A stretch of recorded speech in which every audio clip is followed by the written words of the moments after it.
ఓం శ్రీ గురుదేవాయ నమః. ఓం సల్లక్షణ సమారంభాం చిదానందేతి మధ్యమాం అస్మదాచార్య పర్యంతం వందే గురు పరంపరాం. ఓం గీతామృత మహోదధయే నమః. ఓం గీతామృత ఆస్వాద ఆనందాయ నమః. ఓం భగవద్గీతే భవద్వేషిణీం త్వాం ఏతద్బాణమవష్టభ్య అనుసందధామి. ప్రథమోధ్యాయః అర్జున విషాదయోగః. ధృతరాష్ట్ర ఉవాచ ధర్మక్షేత్రే కురుక్షేత్రే సమవేతాయుత్సవః మామకాః పాండవాశ్చైవ కిమ్ అకుర్వత సంజయ. సంజయ ఉవాచ దృష్ట్వా తు పాండవానీకం వ్యూఢం దుర్యోధనస్తదా ఆచార్యం ఉపసంగమ్య రాజా వచనమబ్రవీత్. పశ్యైతాం పాండుపుత్రాణాం ఆచార్య మహతీం చమూం వ్యూఢాం ద్రుపదపుత్రేణ తవ శిష్యేణ ధీమతా అత్ర శూరా మహేశ్వాసాః భీమార్జున సమా యుధి యుయుధానో విరాటశ్చ ద్రుపదశ్చ మహారథః ధృష్టకేతుశ్చేకితానః కాశీరాజశ్చ వీర్యవాన్ పురుజిత్ కుంతిభోజశ్చ శైబ్యశ్చ నరపుంగవః యుధామన్యుశ్చ విక్రాంతః ఉత్తమౌజాశ్చ వీర్యవాన్ సౌభద్రో ద్రౌపదేయాశ్చ సర్వ ఏవ మహారథాః.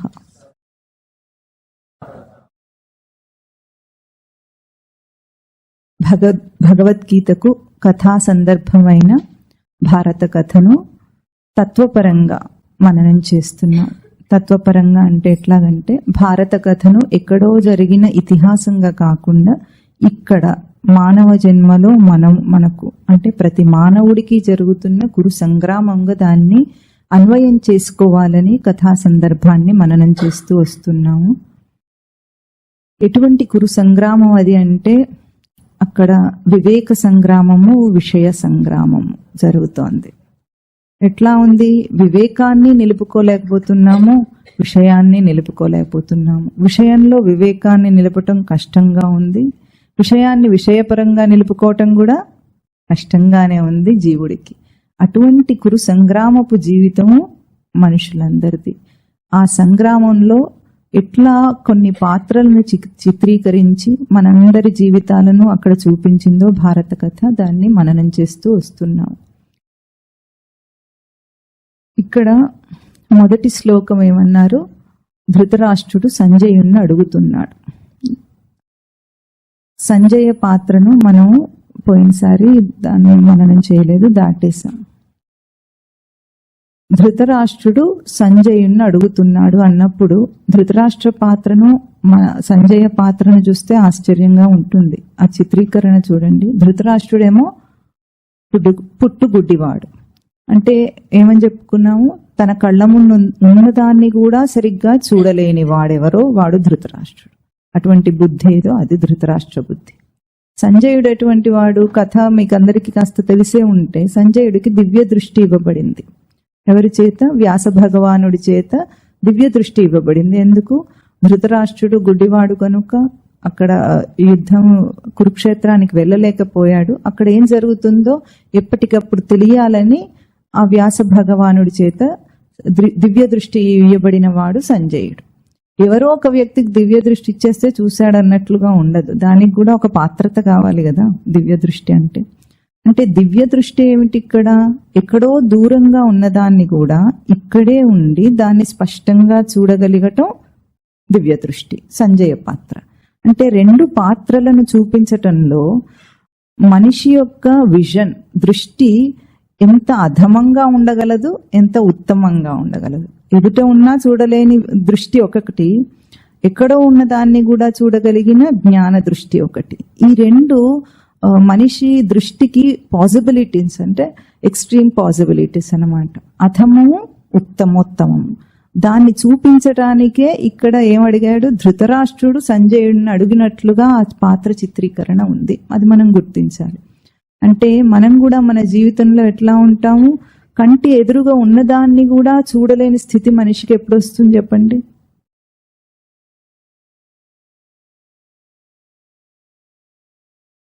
భౌతికంగా కాదు, విషయపరంగా ఒక విషయంలో నిజానిజాలు తేల్చుకోవటము, మనము నిశ్చయం చేసుకోవటం అర్థం కాని స్థితి ఎప్పుడు వస్తుంది? When we are biased. మనం ఒక ఆలోచనతో, ఒక కోరికతో బయాస్ అయి ఉన్నప్పుడు మన వ్యూ పాయింటే కనిపిస్తుంది, కానీ అక్కడ సంఘటన ఏమిటో మనకు అర్థం కాదు, ఎదుటివారి వ్యూ ఏమిటో మనకు అర్థం కాదు, అంటే ఎదుటివారి దృష్టి ఏమిటో అర్థం కాదు, ఏం జరుగుతుందో కూడా తెలియదు. మన మనసులో ఒక కోరిక ఉంటుంది, ఇట్లా జరగాలి అని అనుకున్నప్పుడు ఎట్లా ఉంటుంది, ఇంకా మనకు అదే కనిపిస్తుంది, ఇంకోటి కనిపించింది, ఇంకో రకమైన ఆలోచన కూడా రాదు. అది ధృతరాష్ట్రుడు. అంటే తను అనుకున్న దానికి తానే దృఢంగా ఉంటాడు. మూర్ఖత్వంలో దృఢత్వం అన్నమాట.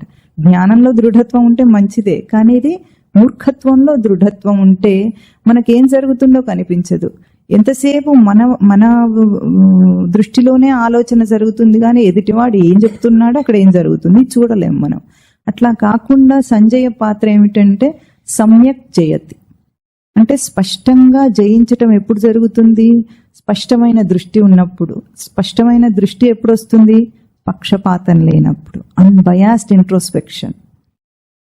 అక్కడ ఎట్లా ఉండాలి? ఇంట్రోస్పెక్షన్ చేసుకున్నప్పుడు, విచారణ చేసుకుంటున్నప్పుడు ఎట్లా ఉండాలి?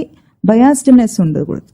బయాస్డ్నెస్ ఉంటే ఏమవుతుంది? ఇంకా మనం సత్యాసత్యంలో చూడలేము. కనుక సంజయుడి పాత్ర దాన్ని సూచిస్తుంది అన్నమాట. అంటే మనం దేనికి కూడా లొంగకుండా విచారణ, ధర్మాధర్మ విచారణ చేయటంలో మనం అన్బయాస్డ్ గా ఉండగలగటం. లోకంలో మన జీవితాలు ఎట్లా ఉంటాయంటే బయాస్డ్ జీవితాలు. మనం చాలా సార్లు చెప్పుకున్నాం ఇప్పటికీ. అంటే ఒక సెట్ ప్యాటర్న్ జీవితం ఇస్తే ఇంతే, ఇంతకంటే వేరే ఉంటుందండి అన్నట్లుగా బ్రతుకుతాం. అసలు ఇంకొకటి ఉందన్న అనుమానం కూడా మనకు రాకుండా అదే సత్యం అన్నట్లు బ్రతుకుతున్నాం. దీని నుండి మనిషి బయటికి రాగలగాలి. ఆ బయటికి వచ్చినప్పుడు విచారణ అనేది స్పష్టంగా ఉంటుంది. అందులోనే ఉండి విచారణ చేస్తే తన అనుకున్న ధర్మాన్ని నిరూపించుకోవటానికి, సమర్థించుకోవటానికి, వాదించటానికి ఎంతైనా తెలివితేటలు వస్తాయి. ఎందుకు? వాడన్నది ఇప్పుడు నిరూపించబడాలి కనుక. అట్లా కాకుండా ఉండటం అనేది సంజయ పాత్ర. దివ్య దృష్టి ఎప్పుడు వస్తుంది మనిషి కంటే?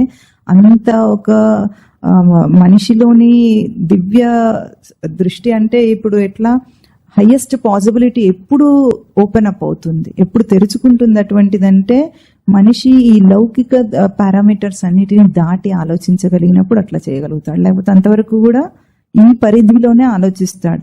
అందుకే ఇన్ని పాత్రలు కూడా రకరకాల ఆలోచన విధానాలకే ఇన్ని పాత్రలు. ధర్మరాజు పాత్ర కానీ ఆ పాండవుల 5గురిలో కూడా అవి వివేక లక్షణములు అయినప్పటికీ కూడా అందులో ఎంతో తేడా ఉంది వాళ్ళ విచారణలో. అది చూపించటానికే ఇది చెప్తున్నారు. ఏమడిగాడు ఇప్పుడు ధృతరాష్ట్రుడు? అక్కడ ధృతరాష్ట్రుడు అడగటంలోనే ఒక కుళ్ళు బుద్ధి చూపించేశాడు. మామకాహ పాండవాహ అని రెండింటిని వేరు చేసి నా వాళ్ళు అంటున్నాడు.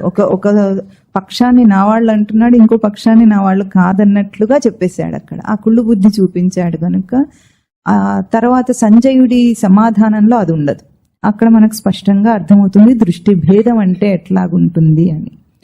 ఇక్కడ ఏమన్నారు, యుయుత్సవ అన్నారు. యుయుత్సవ అంటే యుద్ధానికి, యోద్ధుమిచ్చ యుయుత్స అంటే యుద్ధం చేయటానికి కోరటం యుయుత్స అంట. యుయుత్స కలవారు యుయుత్సవ. ఇక్కడికి ఎంత దాకా వచ్చారు, యుద్ధం చేసేదాకా లాక్కొచ్చాడు కృష్ణ పరమాత్మ. పాండవులు సాధారణంగా ధర్మాన్ని మాట్లాడుకుంటూ యుద్ధానికి తొందరగా రారు. అది ధర్మరాజు పాత్ర. ముందుకి మనం విచారణలో వేరే శ్లోకాలన్నిట్లో అది తెలుసుకుంటాం.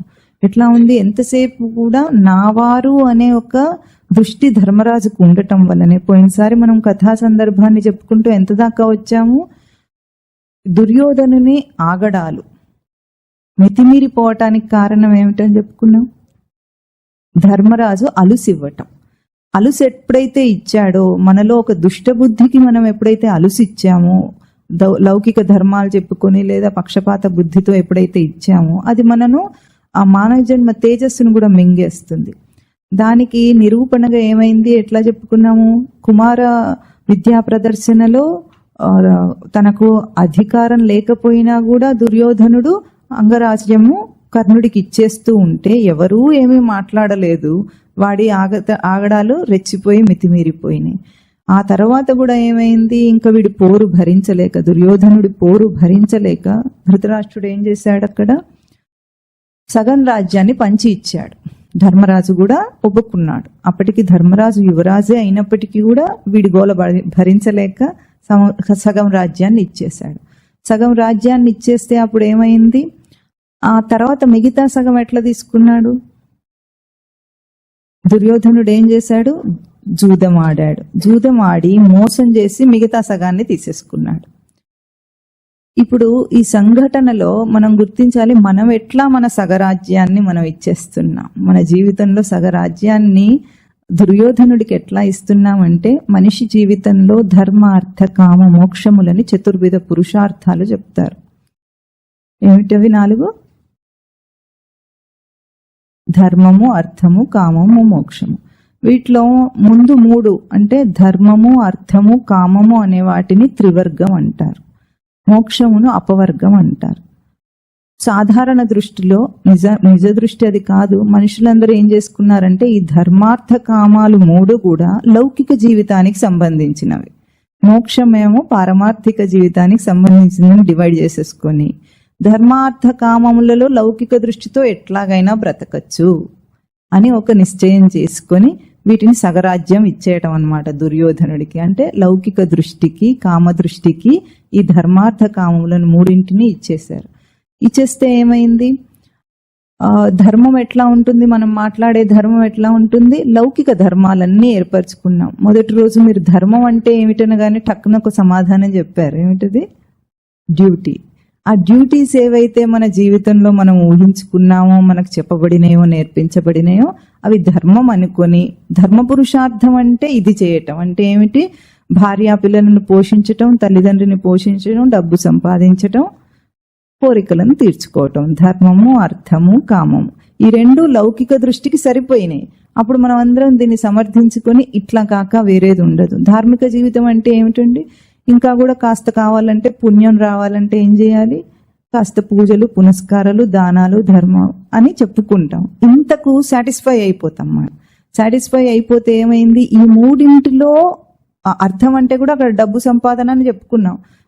మరి ధర్మం అనుకున్నప్పుడు, డ్యూటీస్ అన్నప్పుడు దాన్ని తీర్చుకోవాలంటే డబ్బు కావాలి. డబ్బు కావాలంటే ఏం చేయాలి, big borrow or still do the job అని చెప్పుకున్నాడు. చెప్పుకొని ఎట్లాగైనా సరే భార్యా పిల్లలను పోషించాలి. ఎట్లా పోషించాలి, కోరికలన్నీ తీర్చేటట్టుగా భార్యా పిల్లల్ని పోషించాలన్న ధర్మం కోసం అర్థాన్ని అర్జిస్తున్నాడు. ఈ 3 లౌకికానికి రుద్దేసుకొని ఈ జీవితం వీడిని ఏం చేసింది, సగరాజ్యాన్ని ఇప్పుడు దుర్యోధనుడికి ఇస్తే అదేం చేసింది, ముక్తి అనే దాన్ని వీడికి కొంచెం కూడా సూచన కూడా రాకుండా, జీవిత పర్యంతం అట్లాంటి ఆలోచన రాకుండా మింగేసింది.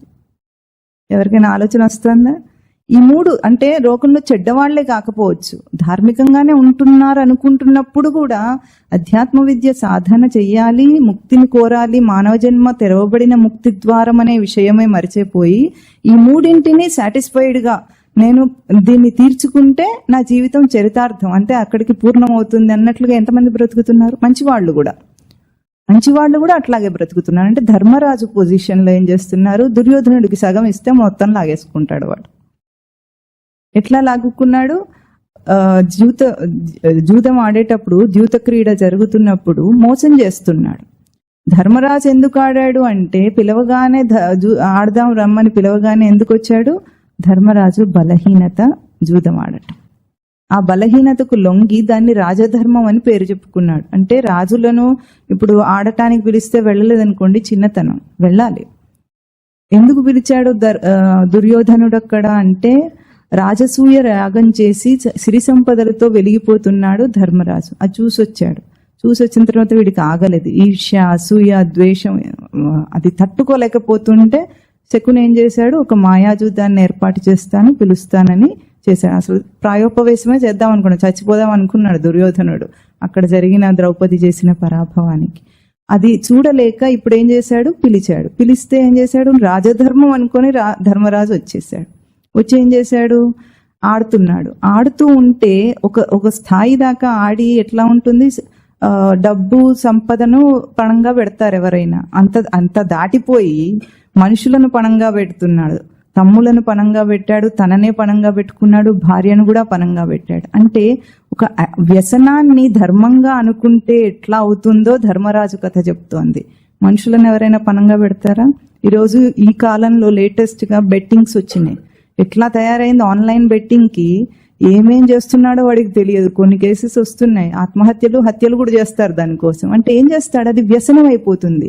అక్కడ ముందు ఎట్లా చూపించారు? ధర్మరాజును గెలిపించారు కాసేపు, ఆ తర్వాత పాచికలు తిప్పేశాడు, ఓటమి మొదలైంది.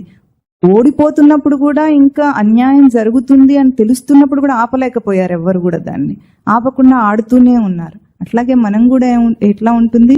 పిలవగానే తగుదునమ్మా అని పబ్బుకైనా క్లబ్కైనా పిలిస్తే వెళ్ళాలి కదండి, ధర్మం కదా, వృత్తి ధర్మం కదండి అనుకొని వాడు పబ్బుకు పిలిచినా, క్లబ్కు పిలిచినా, ఇంకా దేనికి పిలిచినా తగుదునమ్మా అని వెళ్ళిపోతారు. వెళ్ళిపోతే ఏం జరుగుతుంది అక్కడ? మందు తాగితే ఏమవుతుంది చెప్పండి? వివేకహీనమవుతాడు మనిషి, పశువుతో సమానం. అప్పుడు వాడు మత్తులో వాడి స్పృహ వాడికి లేదంటే పశువుతో సమానమే కదా. అంటే ఏ స్థితికి మనిషి దిగజారుతాడో ఆ స్థితిని ధర్మము, మర్యాద అనుకొని వెళ్ళిపోతున్నాడు. ఈ కాలం బాగా తెలుస్తుంది కదా. ఆడపిల్లలు కూడా, మీరు కాదు వేరెవరైనా, ఆడపిల్లలు కూడా అట్లా తయారయ్యారంటే ఉద్యోగం చేస్తే ఉద్యోగ ధర్మం, ఎటికసీస్, సోషల్ ఎటికసీస్ అని చెప్పుకున్నారు కదా. మరి ఎంత దాకా దిగజారారు? ఏం జరుగుతుందో తర్వాత ఎవరికి తెలియదు, వీళ్ళకి తెలియదు, వాళ్ళకి తెలియదు.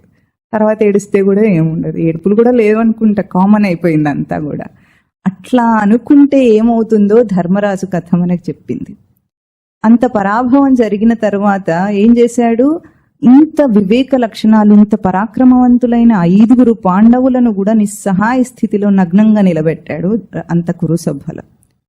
ద్రౌపదికి మానభంగం జరుగుతూ ఉంటే అక్కడ ఉన్న పెద్దవాళ్ళందరూ ధర్మాధర్మాన్ని విచారణ చేస్తున్నారు శాస్త్రాల్లో. ఇది ధర్మమా అధర్మమా అంటే, ఇప్పుడు ఏ స్త్రీ అయినా సరే, ఇప్పుడు దాసి అన్నారు, ఓడిపోయాడు కనుక ధర్మరాజు ద్రౌపదిని దాసి అన్నారు, దాసిని పరాభవించొచ్చు అన్నాడు. స్త్రీ అయితే దాసి అయినా సరే, పట్టమహిషి అయినా సరే, ఒక స్త్రీని నిండు సభలో అట్లా పరాభవించొచ్చా? దీనికి ఏ ధర్మ సూక్ష్మాలైనా వెతకాలంటారా? ధర్మశాస్త్రాలు వెతకాలా? అక్కడ ఎంతమంది పెద్దవాళ్ళు ఉన్నారు? భీష్ముడు, ద్రోణుడు, కృపాచార్యుడు, విదురుడు, అందరూ ఉన్నారు. ఆ ద్రౌపది ప్రశ్నకు సమాధానం చెప్పలేకపోయారు. నన్నోడి తన్నోడేనా, తన్నోడి నన్నోడేనా అని అడిగింది ద్రౌపది. ఎట్లా ఓడినా సరే ఒక స్త్రీకి బట్ట విప్పటము కురుసభలో అది న్యాయమా, ధర్మమా? కాదు. అంత గొప్ప పరాభవం జరుగుతూ ఉంటే నోరెత్తలేని స్థితికి దిగజారారు 5 భర్తలు కూడా. అంత వీరాతి వీరులైన భర్తలు ఉండగా అందరి ముందు అట్లాంటి పరాభవం జరుగుతుంటే కూడా నోరెత్తలేని స్థితి ఎందుకు వచ్చింది? లౌకిక ధర్మాన్ని ధర్మం అనుకొని వ్యసనానికి లోనైనాడు కాబట్టి ధర్మరాజు. ఆ స్థితి వస్తుంది మనిషికి, అంత పరాభవం జరుగుతుంది అని చూపించింది ఆ కురుసభ. దాని గొప్ప విశేషం ద్రౌపది గొప్పదనం బయటికి రావటానికే అది చేశారనేది తర్వాత కథాపరంగా వేరేది. కానీ అక్కడ ఏం జరిగింది, అంత పరాభవం జరిగింది. జరిగిన తర్వాత కూడా ఏమైంది, ఊరుకున్నాడు ధర్మరాజు. ద్రౌపది శాపానికి భయపడ్డాడు. ధృతరాష్ట్రుడు అంతా తిరిగిచ్చేశాడు. అంతా మీది మీకు ఆట చెల్లు అన్నాడు, వెళ్ళండి అన్నాడు. సరే అని వెళ్ళారు. వెళ్ళి ఇంటికి వెళ్ళి చెప్పులు కూడా విప్పలేదట. మళ్ళీ పిలిచాడు దుర్యోధనుడు. మళ్ళీ ఆడదాం రమ్మంటే మళ్ళీ తగుదునమ్మా అని తయారయ్యాడు. వెళ్ళొచ్చు అట్లాగూ అంటే ఒకసారి జరిగిన తర్వాత కూడా బుద్ధి రాలేదు. రాజధర్మం రాజధర్మం అన్నాడు. ఏం రాజధర్మం అది? ప్రజలను ఒక అధర్మ పాలనకు అప్పగించటం రాజధర్మం కాదు. ప్రజలను సుభిక్షంగా పరిపాలన చేయటం అనేది రాజధర్మం. అది రాముడు చేసి చూపించాడు. అటువంటి స్థితిలో నేను మళ్ళీ ఆడతానని వచ్చాడు. స్వామివారు అంటారు చెప్పులు కూడా విప్పలేదు, అంతలోనే పిలిస్తే మళ్ళీ తయారయ్యాడని. అంటే ఎట్లా ఉంది అది? మనిషి వ్యసనానికి ఎంత బానిసవుతాడో అంత ధర్మ నిరతి గల ధర్మరాజుకు ఆ గతి పట్టింది. అంటే ధర్మరాజు ధర్మనిరతి ఎటువంటిదో ధర్మరాజు సంవాదంలో మనకు తెలుస్తుంది. ఎంత ధర్మాన్ని బోధించాడప్పుడు, యక్షుడికి సమాధానాలు ఇచ్చినప్పుడు మనకు తెలుస్తుంది. అటువంటి ధర్మరాజు కూడా ఇటువంటి వ్యసనానికి లోనై లౌకిక ధర్మానికి వంగిపోతే ఈసారి ఏమైంది, మొత్తం అంతా మళ్ళీ పోయింది. ఈసారి వాళ్ళు పందెం పెట్టుకున్నారు. ఏమిటది? 12 సంవత్సరాల అరణ్యవాసము, 1 సంవత్సరం అజ్ఞాతవాసము. అరణ్యవాసంలో ఉన్నాం మనం ఇప్పుడు అందరం కూడా. ఎందుకు? మానవ జన్మ అనే కురుసభలో మానవ జన్మ విలువని మనం పణంగా పెట్టి జూదం ఆడుతున్నాం. మనం చేసేది అదే. చెప్పటానికి ధర్మరాజులు అన్నాం అనుకోండి, బాగానే ఉంది అనుకుంటాం. కానీ మనం చేసింది ఏం గొప్ప విశేషం కాదు. ఏమిటి? పుట్టిన నుండి చావు దాకా చచ్చిపోతాడని తెలిసి బ్రతుకును కోరి మనిషి పనిచేసేవాడు ధర్మాన్ని, అర్థాన్ని, కామాన్ని మూడింటిని కూడా పణంగా పెట్టేస్తున్నాడు. అవన్నీ కూడా ఏమిటి? మోక్ష ధర్మం. ధర్మం అంటే లౌకిక ధర్మాన్ని చెప్పలేదు. అది మనిషి వాడు చెప్పుకున్న అర్థాలు ఇవన్నీ. ధర్మం అంటే లౌకిక దాన ధర్మాలని చెప్పలేదు. ఏ ధర్మాన్ని ఆచరిస్తే నువ్వు మానవ జన్మ నుండి ముక్తుడు అవుతావో అది ధర్మం. ఎందుకంటే మానవ జన్మకు ఇంకా ఉత్తమ జన్మ లేదు. మానవుడు మాధవుడే కావాలి. ఇంకా అవటానికి ఏ జీవరాశి జన్మ లేదు. ఇప్పుడు ఏం కావాలి? మానవ జన్మ నుండి మాధవ స్థితికి ఎదగాలి. ఆ స్థితికి ఎదగాల్సిన దాన్ని మనం ఏం చేస్తున్నాం? విషయాలకు అర్పిస్తున్నాం. 24 గంటలు ఇస్తే, ఇంత ఆయుష్కాలం ఇస్తే, అరగంట జీవితంలో నాకు రోజుకి టైం లేదు, తీరిక లేదంటాడు. ఏం చేస్తున్నాడు? గట్టిగా నిలబెట్టి అడగండి ఒక్కొక్కరిని. అందరూ బిజీగా ఉంటారు, కదిలించడానికి లేదు. ఎవరిని కదిలించినా తీరిక ఉండదు. లోయెస్ట్ లెవెల్ నుండి హైయెస్ట్ లెవెల్ దాకా వీళ్ళే ప్రైమ్ మినిస్టర్లు అయిపోయి లోకాన్ని నడిపిస్తున్నారు. అసలు వీళ్ళు లేకపోతే ఒక్కరోజు కూడా మొత్తం రాజ్యాంగ వ్యవస్థ ఆగిపోతుంది అన్నట్టు. మనం ఎప్పుడైనా మొబైల్ని స్విచ్ ఆఫ్ చేస్తాం? అసలు చెయ్యం. అర్ధరాత్రి కూడా నీకు ఎవడైనా మిలిటరీ వాడు ఫోన్ చేస్తే ఎవడైనా దండెత్తుతాడేమో, అప్పుడు నేను కాల్ అటెండ్ చేయాలన్నంత అలర్ట్గా దాన్ని ఆన్లో పెట్టుకుంటున్నాం. అంటే అంత తీరిక లేకుండా బ్రతికి ఏం చేస్తున్నాం? చివరికి నిర్దాక్షిణ్యంగా చచ్చిపోతున్నాం కదా. పోనీ ఇంత బతికిన వాడి బతుకు, అది కూడా చేత కావట్లేదు కదా.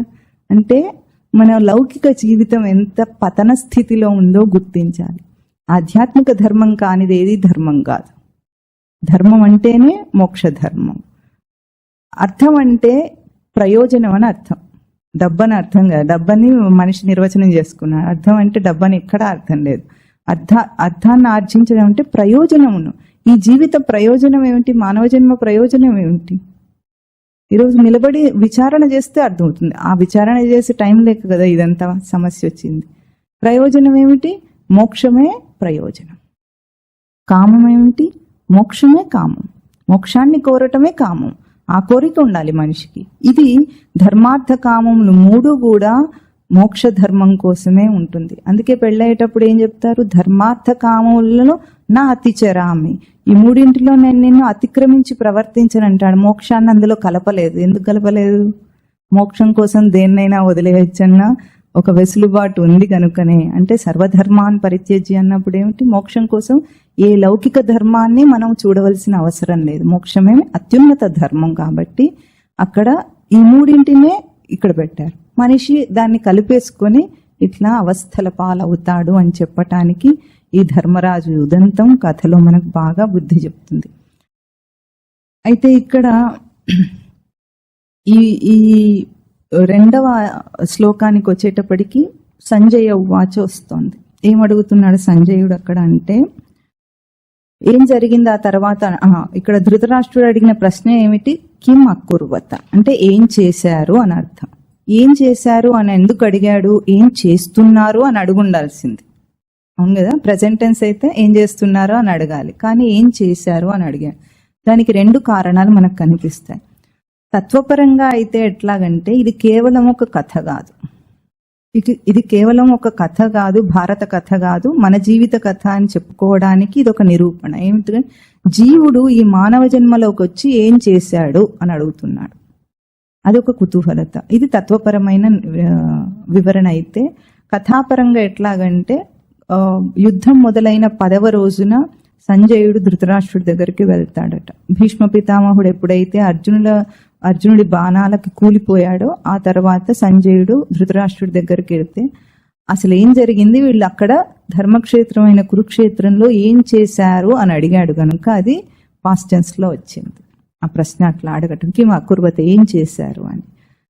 ఇక్కడ ఏం చేశారు అని అడిగితే సంజయుడు మొదలు పెడుతున్నాడు. ఏమంటున్నాడు? ముందు దృష్ట్వా చూశాడట. ఎవరు? ఇక్కడ దుర్యోధనుణ్ణి ఉవాచ అన్నమాట. ఇది దుర్యోధని మాటలు సంజయుడు చెప్తున్నాడు. ఏమన్నాడు? తదా వ్యూఢం పాండవానీకం దృష్ట్వా తు రాజా దుర్యోధనః ఆచార్యముపసంగమ్య వచనమబ్రవీత్. వ్యూఢం పాండవానీకం దృష్ట్వా. వ్యూఢం పాండవా అనీకం అంటే సైన్యం, పాండవానీకం పాండవుల సైన్యంను చూశాడట. అది ఎట్లా ఉంది? వ్యూఢం అన్నారు అంటే వ్యూహాకారంలో ఉందట. దాన్ని చూసి రాజా దుర్యోధనః ఆచార్యం ఉపసంగమ్య ద్రోణాచార్యుడి దగ్గరకు వెళ్ళి వచనం అబ్రవీత్ ఈ మాటలు పలికెను అంటుంది ఆ శ్లోకం. ఇక్కడ మనము వ్యూఢం అనే పదాన్ని బాగా అర్థం చేసుకోవాలి. పాండవానీకమును పాండవుల సేనను వ్యూఢం అంటున్నారు, అంటే వ్యూహాకారంలో ఏర్పాటు చేయబడింది అని అర్థం. అప్పట్లో యుద్ధాల్లో కురుక్షేత్ర యుద్ధంలో రోజు కూడా ఇరుపక్షాల వాళ్ళు రకరకాల వ్యూహాలు పన్నేవారట. మన వ్యూహం అంటే మనకు పద్మ వ్యూహం ఒక పదం వినుంటారు, మీరు అందరు విన్నారా? చక్ర వ్యూహం, పద్మ వ్యూహం, పాపులర్ వ్యూహం, గరుడ వ్యూహం ఉంటాయి. అట్లాగే ఆ రోజు మొదటి రోజు యుద్ధంలో పాండవులది వజ్ర వ్యూహమట, కౌరవులది సర్వతోముఖ వ్యూహం పన్నారట వాళ్ళు. ఈ వ్యూహాకారంలో ఉన్న పాండవ సైన్యాన్ని చూసి దుర్యోధనుడు చెప్తున్నాడట, ఇట్లా ఉన్నది వజ్ర వ్యూహం అన్నారు. వ్యూహం అంటే ఒక ప్యాటర్న్ లో సెట్ చేస్తే అది ఆ సైన్యం అంతా కూడా అదే ప్యాటర్న్ లో నడుస్తూ ఉంటుంది. ఇప్పుడు వజ్ర వ్యూహం అన్నప్పుడు అర్థం చేసుకోండి, వజ్రం యొక్క లక్షణం ఏమిటి? Hardest of the materials. అది జియాలజీ ప్రకారంగా దాన్ని హార్డ్నెస్ 10 అంటారు. అంటే అది ఇంకా దేనితోని కూడా దాన్ని కోయటానికి వీలు లేదు, అంటే దుర్భేద్యమైందని అర్థం అన్నమాట. భేదించటానికి వీలు లేనిది, ఛేదించటానికి వీలు లేని అట్లాంటి వజ్ర వ్యూహాన్ని పాండవ సైన్యం మొదటి రోజు ఏర్పాటు చేసుకుందట. ఇప్పుడు వ్యూహాకారం అంటే అక్కడ ఏం చేశారో మనం ఊహించలేం, కానీ ఇక్కడ దేహంతో మనం ఊహించుకోవచ్చు. మన దేహంలో కూడా దేహేంద్రియ మనోబుద్ధులు పాండవ సైన్యం. ఇంద్రియాలు, మనస్సు, బుద్ధి ఇవన్నీ కూడా ఒక వ్యూహాకారంలో ఉన్నాయి. ఏం వ్యూహంలో ఉంటాయంటే ఇక్కడ వీళ్ళు రోజుకొక వ్యూహం పన్నుతారు, మనమేమో ప్రవర్తనకు ఒక వ్యూహం పన్నుతాం. ఎట్లాగో అర్థం చేసుకుందామా? ఇప్పుడు మీరు అందరూ కూర్చున్నప్పుడు దేహేంద్రియ మనోబుద్ధులన్నీ కూడా ఇక్కడ ఉన్నాయా లేదా? ఉన్నాయి. ఎట్లా ఉన్నాయి? ఇప్పుడు కూర్చొని శ్రవణం చేసేటప్పుడు శ్రవణేంద్రియ ప్రధానంగా ఉంది. శ్రవణేంద్రియం ప్రధాన ఇంద్రియం అయి ఉండగా మీరు చూస్తున్నారు కూడా కాబట్టి చక్షురింద్రియం కూడా ఉంది. ఈ రెండు కలిసి దేనికి సహకరిస్తున్నాయంటే మనస్సు అనే అంతరింద్రియానికి. ఎందుకు? మీరు విన్న మాటలను భావాన్ని గ్రహించి ధారణ చేయటానికి మీరు ముఖ్యంగా ఇక్కడ కూర్చున్నారు కాబట్టి శ్రవణేంద్రియ ప్రధానంగా మనస్సుకు సహకరించడానికి చక్షురింద్రియం కూడా ఉంది, మరి కర్మేంద్రియాలు కూడా ఉన్నాయి. అవన్నీ ఎట్లా ఉన్నాయి? నిగ్రహింపబడిన ఒక భంగిమలో ఉన్నాయి. ఇప్పుడు ఇష్టం ఉన్నట్టు కదలటం లేదు, దూకటం లేదు, చేయటం లేదు కదా. అంటే ఈ దేహేంద్రియాలన్నీ కూడా ఒక ప్రవర్తనలో ఒక ఇంద్రియ ప్రధానంగా మిగతా వ్యూహం అంతా ఉంటుంది. అన్నీ ఒకదానికొకటి సమన్వయమై ఉంటాయి. అంత చక్కగా డిజైన్ చేయబడింది మన దేహం. ఇప్పుడు ఇక్కడ కూర్చున్నప్పుడు శ్రవణేంద్రియ ప్రధానంగా జరుగుతోంది, మనస్సు ప్రధానంగా ఉంది. ఇప్పుడు ఇక్కడ నుండి వెళ్ళిన తర్వాత డ్రైవింగ్ చేస్తున్నారు అనుకోండి, 2 వీలర్ కానీ 4 వీలర్ కానీ డ్రైవ్ చేస్తున్నారు. అప్పుడు ఏ ఇంద్రియ ప్రధానంగా ఉంటుంది? చక్షురింద్రియ ప్రధానం. చక్షురింద్రియం ప్రధానంగా ఉండి అప్పుడు అయినా చెవులు మూసుకోరు కదా, హార్న్ వింటూ ఉంటారు, పక్కన నుండి ఎవరు వస్తున్నారు, అప్పుడు ఉంటుంది. అయినా కానీ చక్షురింద్రియ ప్రధానంగా ఉంది.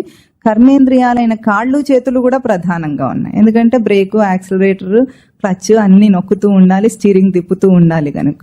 అంటే వ్యూహబద్ధంగా ఉన్నప్పుడు ఒక ఇంద్రియం ప్రధానంగా ఉంటుంది, మిగతావన్నీ సహకరిస్తూ ఉంటాయి. అట్లాగే ఒక్కొక్క పనిలో కూడా మన ఇంద్రియాలన్నీ అట్లాగే ప్రవర్తిస్తున్నాయా లేదా? ఇప్పుడు నడుస్తున్నప్పుడు కాళ్ళు ప్రధానంగా ఉంటాయి, కన్ను చెవులు పనిచేస్తూనే ఉంటాయి, కానీ కాళ్ళు ప్రధానంగా బ్యాలెన్స్ ని నిలిపి నడుస్తుంటాయి. అసలు మనం నడవటానికి కారణం ఏమిటండి? ఇప్పుడు భూమికి ఆకర్షణ శక్తి ఉంది కదా, మనం నిటారుగా నిలబడి ఉండటానికి కారణం ఏమిటి? భూమి యొక్క ఆకర్షణ శక్తి వల్ల మనం నిటారుగా నిలబడి ఉన్నాం. లేకపోతే ఏమవుతాం? చంద్రుడి మీదకి వెళ్తే తేలుతూ ఉంటే నడవలేము. ఇప్పుడు ఆకర్షణకు యాంటీ గ్రావిటీ అనమాట. మనం గ్రావిటీకి అగెయిన్స్ట్ గా నిలబడి ఉన్నాం మనం. అప్పుడు మనకు నడుస్తుంటే ఒక్కొక్క అడుగులో మనం బ్యాలెన్స్ చేస్తున్నాం దాన్ని, లేకపోతే పడిపోతాం. ఎందుకు గబుక్కున? గ్రావిటీ ఉంది కాబట్టి కొంచెం ఏమరపాటు వచ్చినా సరే పడగానే కింద పడిపోతాం. అంటే కాలు జారిందంటే కింద పడిపోతాం. అంటే నడుస్తున్నప్పుడు మనం ఎంత బ్యాలెన్స్ చేస్తున్నాము? Against the gravity we are balancing our body, our movement. అంటే అప్పుడు ప్రధానంగా కాళ్ళు ఉన్నాయి. అంటే ఇప్పుడు మనం వ్యూహం రోజు రచించామా? మనకు కూడా యుద్ధం చేయటం వచ్చా లేదా? వచ్చు. అయితే వజ్ర వ్యూహం ఎట్లా ఉందట అంటే ఒక సాధకుడి చిత్తాన్ని చూపిస్తుంది వజ్ర వ్యూహం. ఎటువంటి సాధన నిశ్చయంతో మోక్ష సాధన యుద్ధానికి వెళ్తున్న సాధకుడి ఆ దేహేంద్రియ మనోబుద్ధులన్నీ కూడా ఎటువంటి ఆకారంలో ఉంటాయంటే ఎటువంటి విషయ ప్రభావము కూడా వాడిని భేదించలేదు, భంగపరచలేదు. అటువంటి భంగపరచలేని ఏ దేహేంద్రియ మనోబుద్ధుల సాధన చేస్తూ యుద్ధానికి వెళ్తాడో వాడికి విజయం తథ్యం. అందుకు వజ్ర వ్యూహం అంటున్నారు. కౌరవులది ఏం వ్యూహం? అక్కడ సర్వతోముఖ వ్యూహం. అంటే అన్ని వైపులా డిస్ట్రాక్టెడ్ మైండ్ అనమాట. ఇంద్రియాలన్నీ కూడా అన్ని వైపులకి డిస్ట్రాక్ట్ అయి ఉన్నాయి. అంటే ఏ విషయం వచ్చినా సరే, హోంవర్క్ చేస్తున్న పిల్లవాడికి ఎవరు కదిలినా సరే వీడు ముందేం చేస్తాడో అది ఆపేసి చూడాలని ప్రయత్నం చేస్తాడు. అవునా? డిస్ట్రాక్షన్ ఉంటుంది. ఎందుకు? వాడికి నచ్చట్లేదు కదా, మనం వాడిని హింసించి హోంవర్క్ చేయిస్తాం లిటరల్ గా చెప్పాలంటే. అట్లాంటి టైంలో వాడు ఏం చేస్తాడు? చిన్నది ఏదైనా సరే, ఎవరెవరినో పిలిచినా సరే వీడా అంటాడు, వీడినెవరు పిలవరు. అంటే డిస్ట్రాక్టెడ్ మైండ్ అనమాట. ఇప్పుడు కౌరవులది ఏమిటి?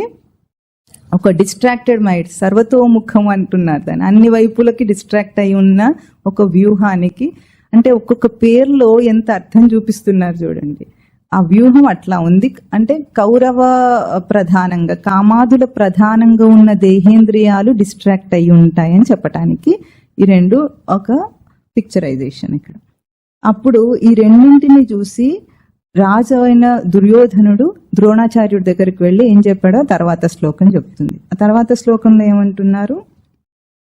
ఆచార్య ధీమతా తవ శిష్యేన ద్రుపద పుత్రేణ వ్యూఢాం పాండుపుత్రానాం ఏతాం మహతీం చమూం పశ్య. అంటే ధీమతా తవ శిష్యేన, ఈ వ్యూహాకారమైన ఈ రచన ఎవరి చేత చేయబడింది? ఇప్పుడు అది చెప్తున్నాడు. ఇప్పుడు దుర్యోధనుడు చెప్తున్నాడు, ఆచార్య ద్రోణాచార్య ఇప్పుడు ఇది ఎవరి చేత చేయబడింది అంటే తవ శిష్యేన, నీ శిష్యుడే అట. అంటే అక్కడ చెప్పటంలో ఇన్ఫర్మేషన్ ఇవ్వటం కాకుండా రెచ్చగొడుతున్నాడు. అక్కడ అర్థమవుతుంది మనకు. అర్థం చేసుకోండి. కథలో కౌరవులు పాండవులు ఇద్దరు కూడా ద్రోణాచార్యుడి శిష్యులే. ఇద్దరు కూడా విలువిద్య అన్ని యుద్ధ విద్యలన్నీ ద్రోణాచార్యుడి దగ్గర నేర్చుకున్నాడు. మనం కూడా అట్లాగే. అంటే సాధకులైన వాళ్ళు, సామాన్యులైన వాళ్ళు కూడా సామాన్య విద్యను అంతా ఎక్కడ నేర్చుకుంటారు? లౌకిక విద్యను ఒకే స్కూల్లో నేర్చుకుంటారు. అంటే అవే బయట ఉన్న స్కూల్స్ అండ్ కాలేజెస్ లోనే నేర్చుకుంటారు. కోరికలు ఉన్నవాడికి విద్యా వ్యవస్థ ఏం నేర్పిస్తుందండి? దాని టార్గెట్ ఏమిటి? కాలేజ్లో చదువుకుంటున్నప్పుడే ప్లేస్మెంట్స్ వచ్చేయాలి, ప్లేస్మెంట్స్ లో మంచి జాబ్ వచ్చేయాలి, జాబ్ వస్తే బాగా డబ్బు సంపాదించాలి, వెంటనే అమెరికాకి వెళ్ళిపోవాలి. అదేనా? అంటే లక్ష్యం ఏమిటంటే డబ్బు సంపాదన లక్ష్యం. అక్కడ భోగాలను అనుభవించడానికి ఒక జీవితాన్ని లక్ష్యంగా ఎరగ చూపించి ఎప్పటి నుండి ట్రైనింగ్ స్టార్ట్ అవుతుంది? 6th క్లాస్ నుండి చెప్తారా? ఐఐటి కోచింగ్ ఎప్పటి నుండి? కొంచెం ఛాన్స్ ఇస్తే కడుపులో ఉన్నప్పుడే చెప్పేస్తారు వీళ్ళు. ఐఐటి కోచింగ్ స్టార్ట్ అంటారు. అది కూడా ఒక టెక్నాలజీ కదా, ఇప్పుడు బాగుంది అది. ఎందుకంటే ఇప్పుడు కనుక్కున్నారు సైంటిస్టులు కూడా, ఏమంటే కడుపులో ఉన్నప్పుడు మనం ఏ ట్రైనింగ్ ఇస్తే అలాంటి బేబీ కావాలంటే పుడుతుందని తెలుసుకున్నారు. కాబట్టి వీడికి ఐఐటి అని కావాలి కదా. దానికి కూడా ఎందుకు, ఇప్పుడు లౌకిక ధర్మం ఎంత బాగా ఉంటుంది మనకు.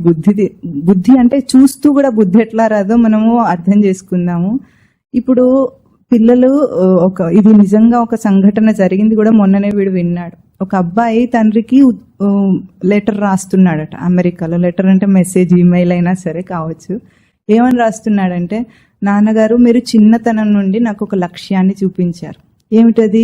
ఇంజనీరింగ్ చదవాలి, అమెరికాకి వెళ్ళాలి. ఏ వయసులో చూపించారంటే, ఇంజనీరింగ్ అంటే ఏమిటో కూడా నాకు తెలియని వయసులో మీరు అది నాకు లక్ష్యంగా చూపించారు. దానికి కావలసిన సదుపాయాలన్నీ నాకు ఇచ్చారు, ట్యూషన్స్ పెట్టారు, అన్ని చేశారు. మీరు చెప్పినట్లు అసలు ఆ వయసులో ఏం చేయాలి? సంస్కారాన్ని నేర్పించాలి, మంచి చెడు నేర్పించాలి, ఇటువంటివి నేర్పించాలి. అవన్నీ ఏం లేకుండా ముందు నువ్వు హోంవర్క్ చేసుకో, ట్యూషన్కి వెళ్ళు, హోంవర్క్ చేసుకో, ట్యూషన్కి వెళ్ళు అన్నారు. సరే, నేను అదే చేశాను. ఈరోజు ఇంజనీరింగ్ చదివాను, అమెరికాకి వెళ్ళమన్నారు, వెళ్ళాను. తర్వాత ఏం చేస్తారు? పెళ్లి చేస్తానని వెంటపడ్డారు. అంతగా సెటిల్ అయితే పెళ్లి చేయాలి, పెళ్లి చేస్తానని వెంటపడ్డారు, చేశారు. ఇప్పుడు నేను డబ్బు సంపాదించాను, అన్ని మీరు కోరుకున్నవన్నీ చేశాను, కానీ నా దగ్గర టైం లేదు, నాకు తీరిక లేదు. తండ్రి రోదన ఏమిటంటే, తండ్రి వర్షన్ ఏమిటంటే, పిల్లలు పెద్దవాళ్ళు అయితే రెక్కలు వచ్చిన తర్వాత తల్లిదండ్రిని చూసుకోరు, వాళ్ళు ఎగిరిపోతారు, వీళ్ళని అనాథలుగా వదిలేస్తారు, ఏం చేసినా సరే అనేది తండ్రి వర్షన్. ఇప్పుడు ఆ అబ్బాయి ఏమంటున్నాడు? నాకు తీరిక లేదు. ఎందుకు? నాకు పెళ్లి చేయకుండా ఉండుంటేనన్నా కనీసం మిమ్మల్ని చూసుకునేవాడిని. నా మెడలకు డోలు ఉండగా మీ డోలు నేను కట్టుకోలేను కదా. దూర సందు లేదు, మెడకొక డోలట, వాడికి డోలు ఇచ్చారు. వీడు ఏం చేస్తాడు చెప్పండి పాపం. ఇదంతా ఎవరు చేశారు? ఇప్పుడు ఈరోజు వృద్ధాశ్రమాలు వస్తున్నాయి, పిల్లలందరినీ తిడుతున్నారంటే ఎవరు నేర్పించింది ఇదంతా? అదే స్థానంలో మీరు చూడండి, చిన్నతనంలో ఇది కూడా మొన్ననే ఒక 3rd క్లాస్ అమ్మాయి, 2 అమ్మాయిలు ఫ్రెండ్స్, వీడికి కల్పిస్తే వినాయకుడు తెలుసా అని అడిగితే, ఇంకా నయం శివుడు కొడుకు అని చెప్పి ఇంకెవరినో చెప్పకుండా అంత అప్పటికే సంతోషించాడు వీడు. ఇంకేదో చెప్పుంటే పరువు పోయేది. అట్లా కాకుండా శివుడు కొడుకు అని చెప్పింది. సరే, వినాయక చవితి రోజు ఏం కథ చదువుతారో అది నీకు తెలుసా అని అడిగాడు. లేదు అన్నది. ఎందుకంటే నేను లేచేటప్పటికి పూజ అయిపోతుంది అన్నది. అంటే వాళ్ళ అమ్మ నాన్న పండగ రోజు కూడా పూజ జరుగుతుంటే పిల్లల్ని లేపి స్నానం చేయించి కూర్చోబెట్టాలనే అంత తెలివి లేకుండా పెంచుతున్నారన్నమాట. ఇప్పుడు ఆ కథలో మనము కథను చూసి ఆ రోజు ఏదో అక్షతలు నెత్తి మీద చల్లుకుంటే ఏదో అయిపోతుంది కాదు. అక్కడ మన పౌరాణిక సంస్కృతి ఎట్లా ఉందో చూడండి. ఆ కథ ఏం చెప్తుంది? గణాధిపత్యం కావాలంటే ఏం చేశాడు వినాయకుడు? తల్లిదండ్రులకు నమస్కారం చేసి ప్రదక్షిణం చేస్తే సరిపోయింది. మొత్తం అన్ని పుణ్యక్షేత్రాలన్నీ తిరిగి తీర్థాలన్నిట్లో మునిగిన పుణ్యఫలం వస్తుందని ఆ కథలో నీతి. అది చెప్పాలంటే నేరుగా తల్లిదండ్రి చెప్పకుండా ఈ కథ ద్వారా చెప్పేటట్లుగా ఏర్పాటు చేస్తే, ఈ కథ నేర్పించకుండా ట్యూషన్కి వెళ్ళు, చదువుకో, హోంవర్క్ చేసుకో అని నేర్పించావు. వాడేం చేస్తాడు? తల్లిదండ్రిని చూడాలని వాడికి చెప్పారు ఎవరైనా? చెప్పలేదు. మరి మన పెంపకం అట్లా పెట్టుకుని ఈ రోజు ఏమో వృద్ధాశ్రమాలు వచ్చేసినాయి, ఎవరు పట్టించుకోవటం లేదంటే ఎవరేం చేస్తారు? దానికి గుర్తించాలి, మనం నాటిన మొక్క అది, మనం ఎట్లా పెంచితే అట్లా పెరిగింది అది. అట్లా చేయకుండా మన సంస్కృతి సంప్రదాయం నేర్పించాలి, మానవ జన్మ విలువ నేర్పించాలనేవి లేనే లేవు అసలు. విలువతో కూడినవి బట్టి చదువులు, గట్టిగా వాడికి 4 ఇంగ్లీష్ ముక్కలు కూడా రావు, కానీ ఏముంటుంది ఆ విద్యలో? ఏముంటుంది? విద్యా దదాతి వినయం అన్నారు. వినయం రావాల్సిన చోట అహంకారం వస్తుంది పిల్లలకు. ఇప్పుడు సాధకుడైనా సామాన్యుడైనా ఒకే చోట విద్య నేర్చుకుంటాడు. సాధకుడైన వాడు దాన్ని జ్ఞాన సాధనకు ఉపయోగిస్తాడు, సామాన్యుడు లౌకిక జీవితాని కోసం ఉపయోగిస్తాడు. అంతే. అట్లాగే పాండవులు ఏం చేశారు? ధర్మాన్ని రక్షించడం కోసం వాళ్ళ విద్యనంతా ప్రదర్శిస్తున్నారు. కౌరవులేమో అధర్మం కోసం చేస్తున్నారు. ఈ తేడా ఉంటుంది. చదువుకోవటం తప్పు కాదు, చదువుకోవాలి. చదువుకొని దేనికి వాడుకోవాలి? సంస్కారం, వినయం రావాల్సిన చోట అహంకారం వస్తుంది పిల్లలకు. వేలడంత ఉండడు కానీ వాడు ఎవరికి మర్యాద ఇవ్వడు. ఇంగ్లీష్ అయితే గడగడ మాట్లాడటం రాదు, కానీ వీడికి తెలుగు కూడా రాదు. ఒక తెలుగు పదం తెలియదు, అన్ని ఇంగ్లీష్ పదాలే చెప్తాడు. మొత్తం ఇంగ్లీష్లో మాట్లాడమంటే ఫెయిల్. అట్లా నేర్పించే విద్యా వ్యవస్థలో ఈ ధర్మాన్ని మనం పాటించుకుంటూ వాడికి తెలియలేదంటే ఎవరు చేస్తారు? నువ్వు చేసింది అది అంటే ధర్మరాజులో. ఇప్పుడు మనం ధర్మరాజులమా దుర్యోధనులమా ఇంతకు?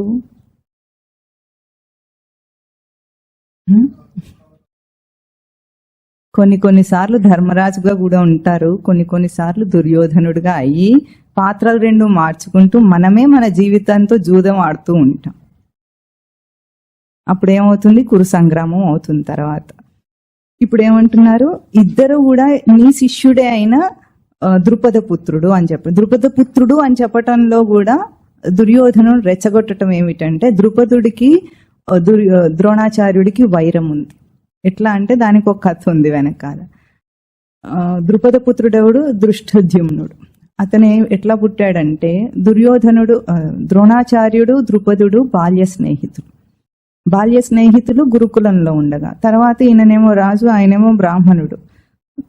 ద్రోణాచార్యుడు బాగా పేదరికంలో ఉన్నప్పుడు ఒకసారి ద్రుపదుడి దగ్గరికి సహాయం కోసం వెళ్తాడు. సహాయం కోసం వెళ్తే ద్రుపదుడు అహంకారం చేత అవమానిస్తాడు.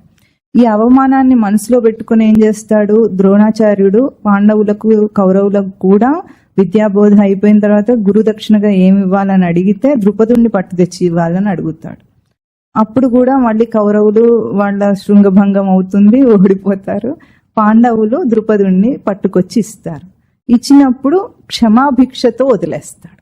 అంటే క్షత్రియులకు క్షమాభిక్ష అన్నిటికంటే నీచం అన్నమాట. అయితే విజయమో వీరస్వర్గమో ఉండాలి, అంటే అయితే గెలవాలి, లేకపోతే చచ్చిపోవాలి. అంతేగాని శత్రువుకి సజీవంగా దొరకకూడదని. ఇప్పుడైనా అంతే అనుకోండి, దొరికితే వాడి పని ఏమవుతుంది? పాకిస్తాన్ వాళ్ళకి దొరికితే ఎట్లా అవుతుందో అట్లా.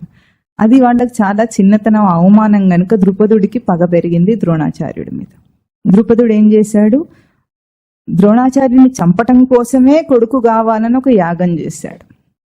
ఆ యాగం నుండి, యజ్ఞకుండం నుండి పుట్టినవాడు దృష్టద్యుమ్నుడు, ద్రౌపది ఇద్దరు కూడా. అంటే దృష్టద్యుమ్నుడు ఇక్కడ ద్రుపద పుత్రేన తవ శిష్యేన అని చెప్తుంది ఏమిటంటే, నిన్ను చంపటానికే పుట్టిన దృష్టద్యుమ్నుడు పన్నిన ఆ వ్యూహాకారాన్ని చూడు అంటున్నాడు. చూడు అంటే రెచ్చగొట్టడం అన్నమాట. నిన్ను చంపటానికే నీ దగ్గరే విద్య నేర్చుకొని నిన్నే చెప్పబోతున్నాడు అని చెప్పటానికి ఒక ఇది. ఎందుకంటే దుర్యోధనుడికి ధృతరాష్ట్రుడి ప్రశ్నలో కూడా ఒక ఇన్సెక్యూర్డ్ ఫీలింగ్ ఉందన్నమాట. ఎప్పుడు వాళ్ళకి తెలుసు, ఎందుకంటే పాండవులు ధర్మం కోసం బ్రతుకుతారు, పరమాత్మ పాండవుల వైపు ఉన్నాడు, వాళ్ళ విజయం తథ్యం, అందరికీ తెలుసు అది లోపల. కానీ ఆ భయం ఉంటుందన్నమాట. ఇప్పుడు దుర్యోధనుడికి కూడా ఒక భయం ఉండేది. ఎప్పుడు కూడా దుర్యోధనుడికి తన బలం మీద నమ్మకం లేదు. కౌరవ బలం ఏమిటి? ముగ్గురు ఉన్నారు అక్కడ యోధులు. ఎవరు? భీష్ముడు, ద్రోణాచార్యుడు, కర్ణుడు. ఈ ముగ్గురే బలం. అంటే ఈ ముగ్గురు కూడా పాండవ పక్షపాతులే. పాండవుల పక్షపాతులు అయ్యి కౌరవుల వైపు యుద్ధం చేస్తున్నారు. దాని తర్వాత శ్లోకాల్లో వాళ్ళ ధర్మాలు ఎంత ఉన్నాయో కూడా మనం చూద్దాం. అయితే వీడికి ఎప్పుడు ఇన్సెక్యూర్డ్ ఫీలింగ్ ఉంటే ఏం చేశాడు? కర్ణుడిని మాత్రం స్నేహంతో బంధించేవాడు. భీష్ముడిని, ద్రోణాచార్యుని రెచ్చగొట్టి అనమాట, దెప్పి పొడుపు మాటలతో మీరు ఎప్పుడు పాండవ పక్షం ఉంటారు, నా కోసం యుద్ధం చెయ్యరు అని వాళ్ళని రెచ్చగొట్టే ప్రయత్నం చేస్తాడు, అటువైపు వెళ్లకుండా అన్నమాట. అట్లా ఎప్పుడు ఇన్సెక్యూర్డ్ ఫీలింగ్ ఉండి చూడు అంటున్నాడు ఇక్కడ. ఆ తర్వాత శ్లోకం ఏం చెప్తుందో చూద్దాం, ఏం చూడమంటున్నాడో చూద్దాం. ఇక్కడ అత్ర శూరాః మహేశ్వాసాః భీమార్జున సమాయుధి యుయుధానో విరాటశ్చ ద్రుపదశ్చ మహారథః. తర్వాత 2 శ్లోకాలు కూడా మొత్తం అందరూ మహావీరుల పేర్లు చెప్తున్నారు అక్కడ. ఇప్పుడు ఇక్కడ భీమార్జున సమాయుధి అంటున్నారు. అత్ర ఇక్కడ శూరులట, అందరూ శూరుల్లాగా కనిపిస్తున్నారు దుర్యోధనుడికి. ఎట్లా కనిపిస్తున్నారు? మహారథులైన వాళ్ళందరూ కూడా మహేశ్వాసాహ, మహా ఇషు ఆసాహ. ఇషు అంటే ధనుర్బాణములు, మహా గొప్పవైన ధనుర్బాణములు కలిగిన వాళ్ళైన మహారథులు అంటున్నాడు వాళ్ళని. ఎట్లా ఉన్నారు? యుధి యుద్ధమునందు, భీమార్జున సమాహ కింద చెప్పబోయే పేర్లలో ఎవరైతే వీరుల పేర్లు చెప్తున్నారో వాళ్ళందరూ కూడా ఎట్లా ఉన్నారట అంటే భీమార్జునులతో సమానంగా ఉన్నారట. వాళ్ళు సమానమైన పరాక్రమం కలిగిన వాళ్ళే ఉన్నారని అంటున్నాడు. ఎందుకు అట్లా కనిపిస్తున్నారు దుర్యోధనుడికి వాళ్ళు అంటే, ఇంకొకటి కూడా పైన శ్లోకంలో ఇంకొక పదం మర్చిపోయాం మనం. మహతీం చమూం అన్నాడు. మహతీం చమూం అంటే గొప్పదైన సైన్యము అని అర్థం. పాండవ సైన్యాన్ని గొప్పదైన సైన్యం అంటున్నాడు. లెక్కకైతే అక్కడ 18 అక్షౌహిణుల సైన్యము కురు సంగ్రామంలో ఉంది. పాండవుల సైన్యము 7 అక్షౌహిణులైతే కౌరవులది 11 అక్షౌహిణులు. ఎవరిది గొప్పది? క్వాంటిటీ ఎవరిది? కౌరవులది. అయినా సరే వాడికి నమ్మకం లేదు. వాళ్ళను పాండవుల సైన్యాన్ని మహతీంచము అంటున్నాడు, చాలా గొప్పదైన సైన్యం అంటున్నాడు. ఎందుకట్లా అన్నాడంటే దీనికి తత్వపరమైన అర్థం ఏమిటంటే, దుర్యోధనుడు ఎవరు తత్వపరంగా?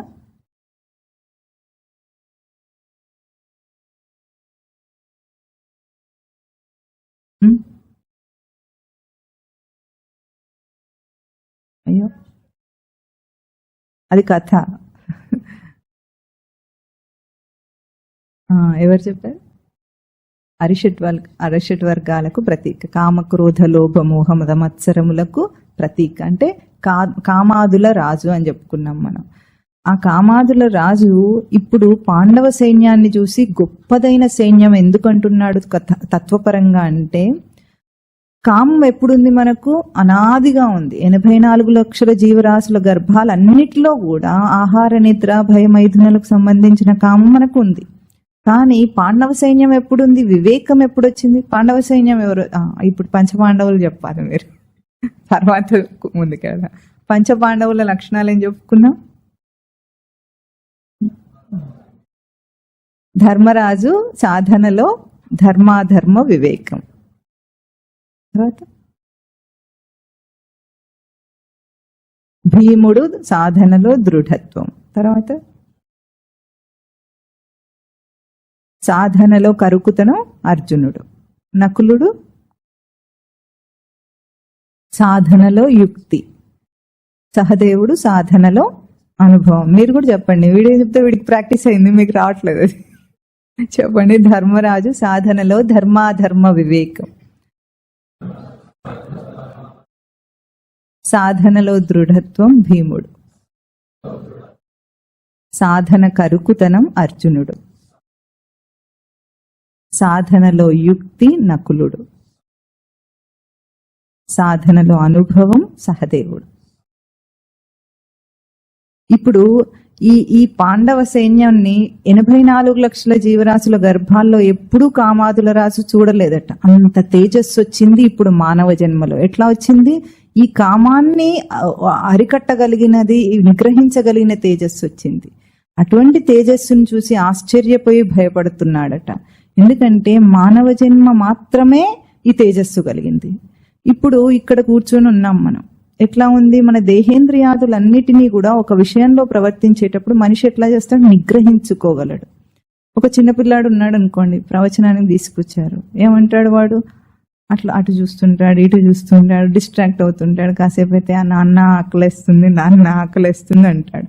ఏదైనా ఇస్తే తినేస్తాడు, మళ్ళీ ఆకలేస్తుంది అంటాడు. అంటే వాడికి నిగ్రహం తెలియదు. మనకి ఎట్లా ఉంది? మనకు వివేకం ఉంది. ఇక్కడ కూర్చొని ఆకలేస్తే మాత్రం తినేస్తామా? తినేయం. అట్లాగే మనకు వివేకం ఉంది. అంటే మానవ జన్మకు అవివేకం ఉంది. అదే ఒక కుక్క ఉందనుకోండి, దానికి ఎట్లా ఉంటుంది? ఇప్పుడు మనము ట్రాఫిక్ లో వెళ్తున్నాం. ఎందుకు ట్రాఫిక్ రూల్స్ ఫాలో అవుతాం మనం? మనకు ఆపద కలగకూడదు, మన వల్ల ఇతరులకు ఆపద కలగకూడదు. అంటే యాక్సిడెంట్ జరగకుండా ఉండాలని ఎట్లాగైతే ట్రాఫిక్ రూల్స్ పాటిస్తామో అదొక నిగ్రహం, సెన్స్ కదా. అట్లాగే జీవితం అంతా కూడా మనం ఆ సెన్స్ ని ప్రతి చోట ప్రవర్తింపజేస్తూనే ఉన్నాం. పశుపక్షాదుల్లో ఇంద్రియాలు ఉన్నాయి కానీ వివేకం లేదు. ఇప్పుడు చెవి ఉంది, వాటికి శబ్దాలు వినిపిస్తాయి, వాటి గొంతు వాటికి ఉంది, మాట లేకపోయినా సరే గొంతు వాటికి ఉంది, అన్ని ఇంద్రియాలు ఉన్నాయి కానీ నిగ్రహ శక్తి లేదు. ఒక కుక్క ఎట్లా అవుతుందండి? ట్రాఫిక్ రూల్స్ పాటిస్తుందా? దానికి అస్సలే శ్రవణేంద్రియం పనిచేయదు. అది మనం హారన్ కొడితే నువ్వు ఆగు నేను పోయేదాకా అన్నట్టు చక్కగా ఈ రాచబాట నా కోసమే వేశారు, నాకు పెద్ద రాచకార్యం ఉందన్నట్లుగా నాలుక చాచి పరిగెత్తుతూ ఉంటుంది ఊపుకుంటూ. అట్లా వెళ్ళే పశుపక్షాదుల జన్మ నుండి ఈ జన్మలో మనిషి ఎట్లా ఉన్నాడు, ఎటువంటి కామాన్నైనా సరే నిగ్రహించగల అత్యున్నతమైన శక్తితో ఉన్న ఆ తేజస్సును చూసి ఇక్కడ దుర్యోధనుడనే కామాదుల రాజు భయపడుతున్నాడు. అంటే సాధకుని సాధన నిశ్చయానికి అన్ని కామములు కూడా గడగడలాడతాయి. మనమేమనుకుంటామంటే అట్లా అసలు నిగ్రహం అనేది మన వల్ల అవుతుందా, ఇన్ని నియమాలు చెప్పారు, నేను చెయ్యగలనా అసలు అనుకుంటాడు. నువ్వు చెయ్యగలనా అనుకున్నావు కాబట్టి చేయలేవు, కానీ లేకపోతే చాలా అవలీలగా చేయగలవు.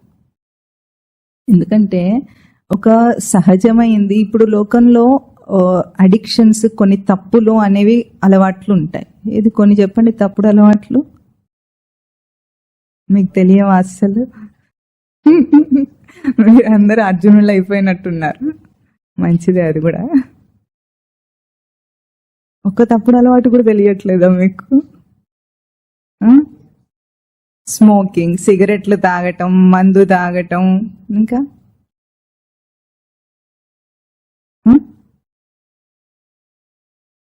కరెక్ట్. చూస్తున్నాడు అదే, మీరు చెప్తారా లేదో. ఎందుకంటే టీ కాఫీ తాగటం మీకు తప్పుగా తోచట్లేదేమో, వీడికి తప్పుగా తోస్తుందేమో అని. అది ఎందుకు అంటామంటే, ఇప్పుడు మందు తాగటం అనేది ఒక తప్పుడు అలవాటు, అడిక్షన్ అని అందరికీ తెలుసు. టీ కాఫీ తాగటం తప్పని అందరికీ తెలియదు. అది చాలా ఒప్పేసుకున్నది అనమాట, కాంప్రమైజ్డ్ విత్ దాట్. అందరు ధర్మరాజు టైప్గా. ఎట్లా ఒప్పుకున్నారంటే మనుషులు, దానివల్ల నష్టం జరుగుతుందని వాళ్ళకి తెలియదు. ఇప్పుడు మందు తాగితే నష్టం జరుగుతుంది, డబ్బు ఖర్చు అవుతుంది, ఒకటి వాడికి స్పృహ లేకుండా పడిపోతాడు, రోగాలు వస్తాయి, ఇవి తెలుసు. టీ కాఫీ వల్ల ఏం జరుగుతుంది అనుకుంటారు. అందుకే ఎక్కువగా దీన్ని పాయింట్అవుట్ చేస్తాం. అందరూ మంచి తప్పు లేదు అనుకొని ఆచరిస్తున్న ఒకటి కూడా అధ్యాత్మ విద్య సాధనకు తప్పది. ఎందుకు తప్పంటే విచారణ చేసుకుంటే మనకు అర్థమవుతుంది. టీ కాఫీ ఎప్పుడు వచ్చిందండి? బ్రిటిషర్స్ అలవాటు చేస్తే వచ్చింది. వాడు ఎందుకు అలవాటు చేశాడు? వాడికి తెలుసు భారతీయులు చాలా తెలివైన వాళ్ళు, వాళ్ళ సంస్కృతి చాలా గొప్పది అని వాడికి ముందే తెలుసు. వీళ్ళని కదిలించాలి, చెడగొట్టాలంటే వాళ్ళ సంస్కృతిని చెడగొట్టాలని వాడు చేసిన, నిజంగా వాడు సక్సెస్ అయ్యాడు చెప్పాలంటే. ఎందుకంటే ఈరోజు మన అందరం స్వతంత్రం అనుకుంటాం, కానీ మనకు స్వతంత్రం ఇంకా రాలేదు. మనకన్నీ కూడా వెస్టర్న్ కల్చర్ అలవాట్లే ఉన్నాయి, కానీ మనకంటూ భారతీయ సంస్కృతి సంప్రదాయాలకు సంబంధించిన అలవాట్లు ఎవ్వరికీ లేవు. ఇప్పుడు కనీసం కింద కూర్చోగలుగుతామా? పద్మాసనం వేసి కూర్చోగలుగుతారా? కాదు. చిన్న పిల్లలు కూడా కూర్చోలేకపోతున్నారు. మొబైల్లో ఒకసారి ఇట్లాగే ఏమైంది, ఒక అతను 30-35 సంవత్సరాలు ఉంటాయి అంతే, ప్రవచనం వినటానికి వచ్చాడు. చాలా స్వామివారితో ఏదేదో మాట్లాడి, ఎంతో ఆసక్తి ఉన్నట్టుగా మాటలు మాట్లాడేశాడు. ప్రవచనం వినటానికి వచ్చాడు. అంటే మఠంలో గంట సేపు కాకుండా కాస్త గంటన్నర, ఇంకా అంతకంటే కొంచెం దాటుతుంది. అయినా సరే ఎంత కష్టపడిపోయాడంటే కింద కూర్చోవటానికి. అసలు రహస్యం ఏమిటంటే, కింద కూర్చోవటానికి కష్టపడలేదు అతను, జీన్స్ ప్యాంట్ వేసుకుని వచ్చాడు పాపం. ఆ ప్యాంట్ ఏమో మడుచుకోవడం రావటం లేదు, అదేదో కాళ్ళకే ఏదో డిఫెక్ట్ ఉన్నట్టు కష్టపడిపోతున్నాడు. ఇప్పుడు చూడండి, లౌకిక ధర్మాన్ని మనం ఎట్లా ఆచరిస్తున్నాము. దేహానికి సహజ భంగిమ పద్మాసనం వేసుకొని వెన్ను నిటారుగా పెట్టి కూర్చోవటం అనేది, అందుకే ఆసన సిద్ధి ముందు రావాల్సింది అది సాధనలో. అది లేకుండా ఏం చేస్తున్నాడు, ఇప్పుడు మనిషి కింద కూర్చోలేడు. చిన్న పిల్లలు అయితే అస్సలు కూర్చోలేరు, పెద్దవాళ్ళు కాస్తైనా కూర్చోగలుగుతున్నారు, కానీ పిల్లలు అస్సలు కూర్చోలేకపోతున్నారు. అంటే దేహానికి సహజమైన దాన్ని కూడా వదిలేసాం మనం అలవాట్లు. ఇప్పుడు అందరూ కూడా తినేటప్పుడు ఎక్కడ తింటారు? Dining table. ఇప్పుడు ఇది వెస్టర్న్ కల్చరా, భారతీయ సంస్కృతే? మనకు స్వాతంత్రం వచ్చిందా?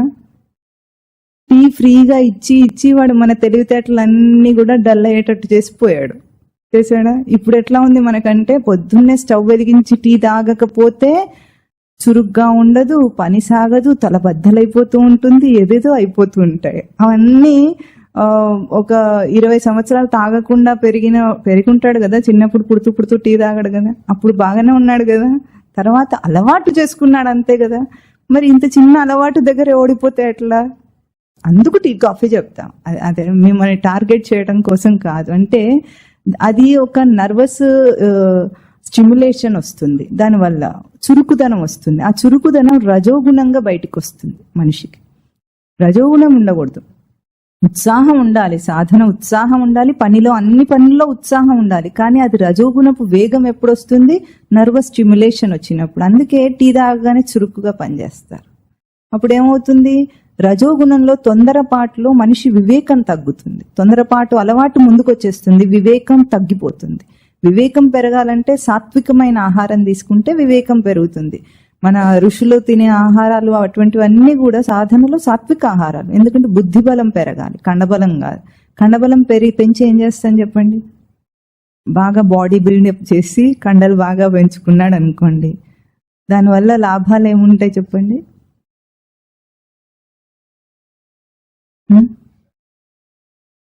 ఒకటే లాభం చెప్పమంటారా?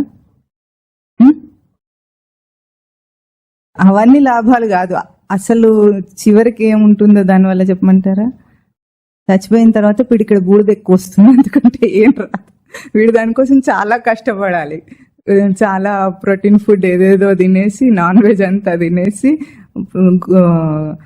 దాన్ని ఏంటి జిమ్లోకి వెళ్ళి ఎక్సర్సైజులు అవి చేసేసి ఎంతో కష్టపడితే తర్వాత ఏమవుతుంది? పిడికెడు బూడిద ఎక్కువ వస్తుంది. దానికంటే ఎక్కువ ఏమీ రాదు.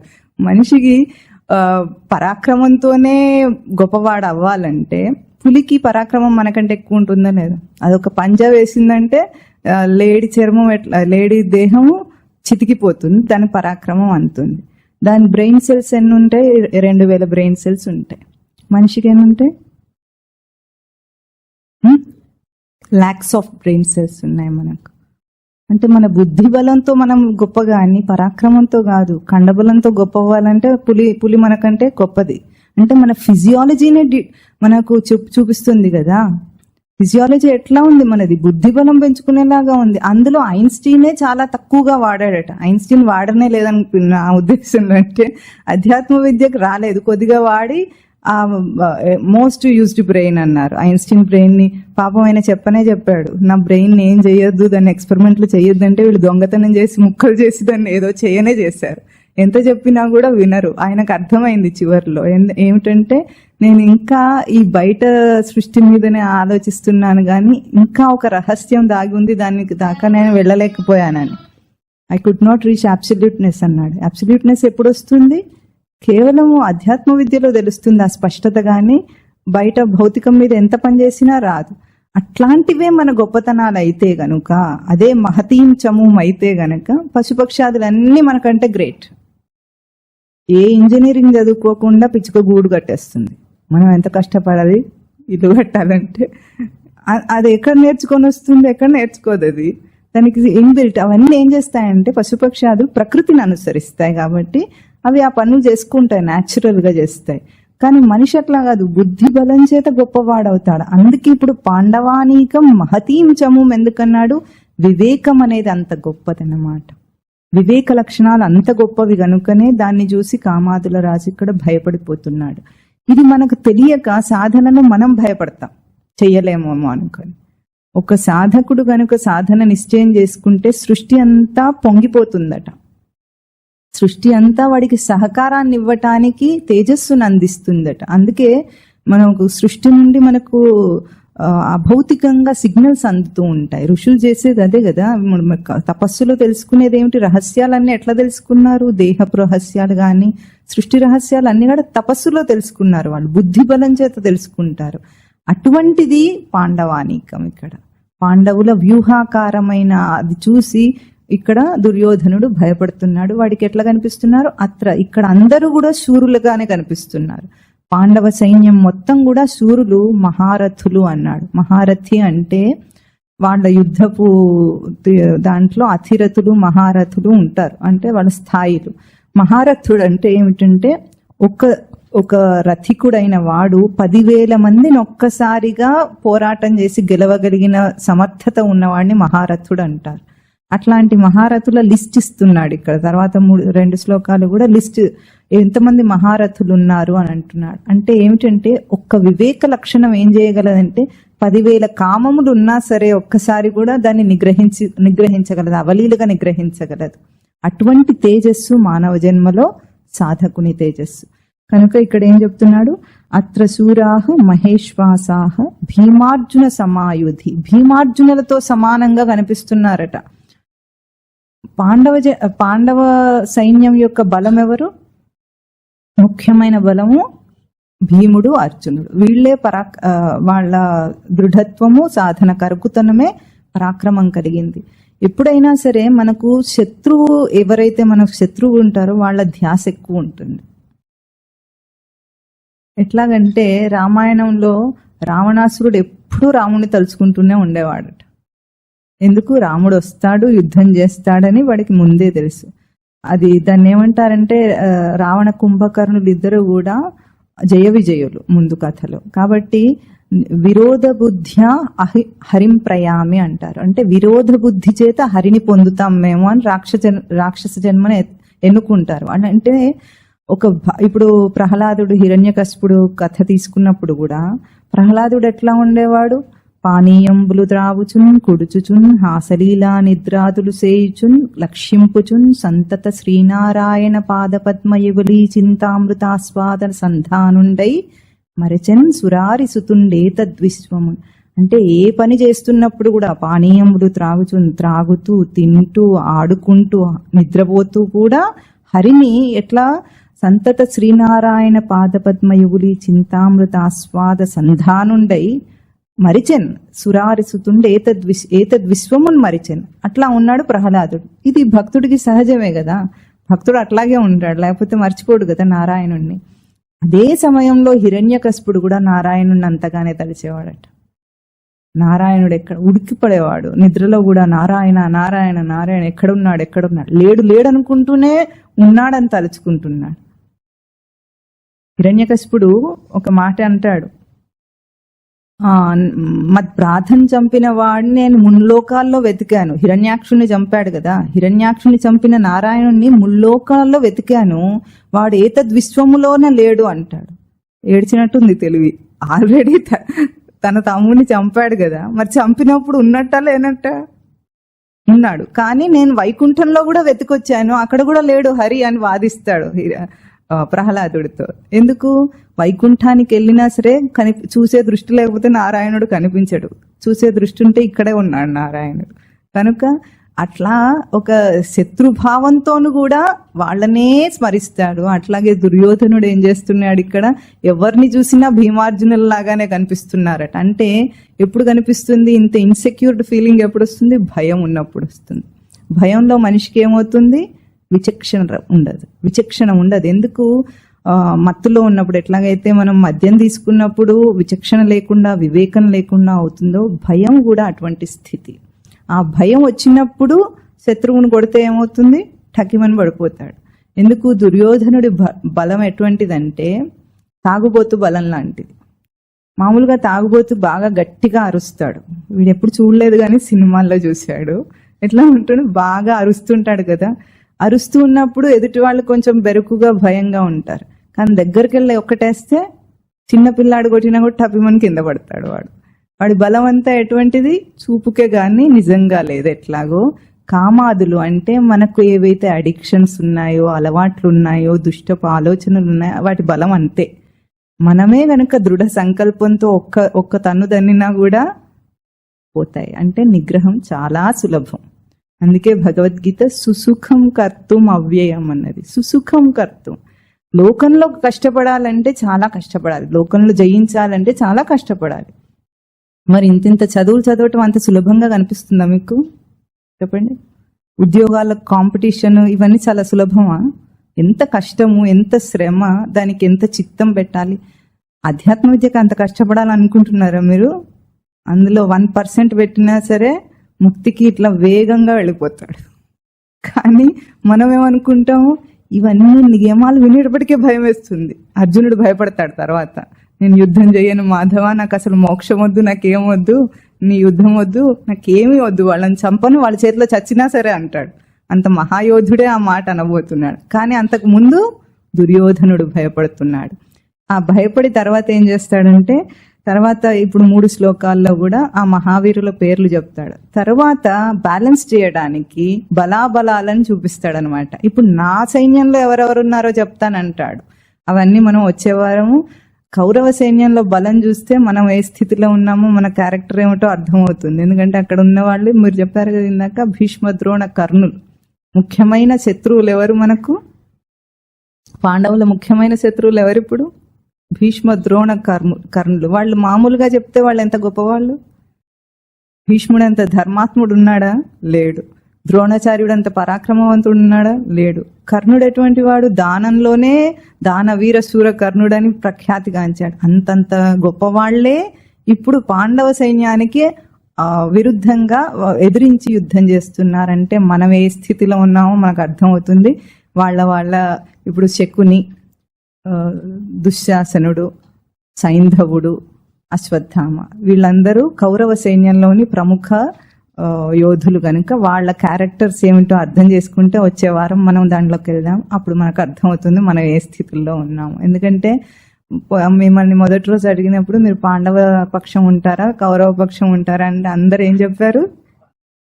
ఆ పాండవ పక్షం నిలబడటానికి ఎంత ధర్మాధర్మ వివేకం కావాలో వీళ్ళని చూస్తే మనకు అర్థమవుతుంది. ఎందుకు అందరూ పాండవ పక్షపాతులు అయి కూడా పాండవులను ఎదిరించి యుద్ధం చేస్తున్నారు. ఆ కథ అంత పిక్చరైజ్ చేయడంలో ఎంత ధర్మ సూక్ష్మాన్ని అందులో ఇమిడ్చిపెట్టిందో మనకు తెలుస్తుంది భారత కథ. సరే, వచ్చే వారం మనం ఇది చెప్పుకుందాం మళ్ళీ శ్లోక. ఓం తత్ సత్.